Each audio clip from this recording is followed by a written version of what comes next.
It's hard to see you in this To mood. say, I know I just this had a is really what bad day, I and I know. got nothing to say. Well, what do you want me to say? That's not a rookie venting after a rough debut. That's Lewis freaking Hamilton, 7-time world champion, snapping on live TV in what might be the most emotionally raw interview we've seen from him in years. And you're telling me this is just about 6 at Barcelona? No, mate. This is bigger.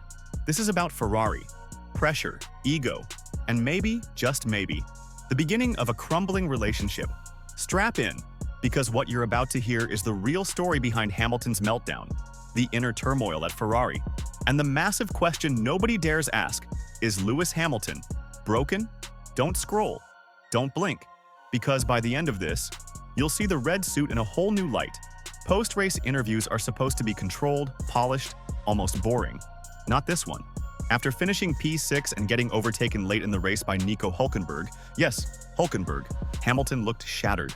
When Sky Sports' Rachel Brooks tried to lift his spirits with a kind, "I hate seeing you in this mood," Lewis snapped back, "Well, what do you want me to say?" His voice cracked. His face? Pure frustration. His body language? Dead giveaway.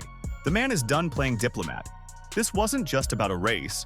It was a man boiling over from the chaos bubbling under Ferrari's glossy red surface. And let's face it, if this happened at Mercedes, the paddock would be on fire already. But Ferrari? They do silence, not solutions. So here's the cliffhanger. What exactly is Ferrari doing, or not doing, that's pushing Lewis to the edge? Stick around. Now, let's look at the numbers. Hamilton has raced 9 Grands Prix for Ferrari. Want to guess how many podiums? 0. Zilch. Nada. Meanwhile, Leclerc, his teammate, has 3, including a solid P3 in Barcelona. Hamilton? He was ordered to move aside early in the race. Team orders already? It's only round 9. He even muttered over team radio. Something is wrong with the car. No context, no specifics, but it said everything. Here's the plot twist. Insiders whisper that Ferrari's car development this year is Leclerc-centric. The aero package? Built for Charles's aggressive style. The balance? Not to Lewis's liking. The communication? Apparently a disaster since pre-season testing, and Ferrari's answer to Hamilton's feedback? Radio silence. So who's really being set up to fail here? Is Ferrari unintentionally sabotaging Hamilton to back their golden boy Leclerc? You tell me. Drop your thoughts in the comments. This one's gonna start fights. Let's talk strategy. Ferrari actually got that part right for once. Tire management was solid. Pit window worked fine. So why did Hamilton still sink like a stone in the closing laps? Because when you're fighting tire degradation, aero imbalance, and your own doubt, no strategy in the world can save you. Here's where it gets spicy. Hamilton's only bright spot this season? A sprint race win in China. That's it. That's the highlight reel. He's 23 points behind Leclerc in the standings. That's not a gap. That's a gulf. And remember, he's driving a Ferrari, not a Haas. This isn't midfield, we're talking about the Scuderia, or at least what's left of it. So is Lewis finally realizing that the grass isn't greener, it's just more radioactive? Subscribe if you think Lewis deserves better than this. Like if you think this is karma for the 2016 Rosberg saga. Let's not forget what happened in Monaco. Hamilton, the king of mental warfare, looked like a shell of his old self. He literally asked over the radio, "Who am I fighting, bruh?" That's not race strategy, that's an identity crisis. He looked haunted. Haunted by Mercedes memories.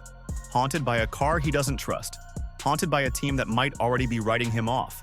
And it gets darker. 2026 is creeping in. New regulations, new cars, new priorities. If Lewis doesn't pick up form now, Ferrari might shift all development toward Leclerc. You think politics only happen in government? Nope. The real Game of Thrones is in Maranello, and with Leclerc under investigation for contact with Verstappen, there's a power vacuum forming. What happens next could flip the Ferrari garage upside down. Let's be brutally honest. Lewis Hamilton didn't just lose a race in Spain, he lost a piece of himself. From the outside, it's easy to call it frustration, but for F1 fans who've watched him dominate for over a decade, this feels different, like the beginning of something darker, or maybe the end of something legendary. So here's my challenge to you. Was this just a bad day, or is this the beginning of the end for Lewis at Ferrari? Is he still the GOAT, or just another driver out of sync with the modern era? Was leaving Mercedes a mistake? Sound off in the comments below. I'll be reading and replying to the best takes. Smash the like button if you want the truth. F1 media won't say out loud. Hit that subscribe if you're tired of watered-down post-race coverage, and trust me, you'll want to stick around, because next week, we're exposing the real power struggle inside Red Bull, and it's not who you think. This is F1. This is drama. This is war on wheels.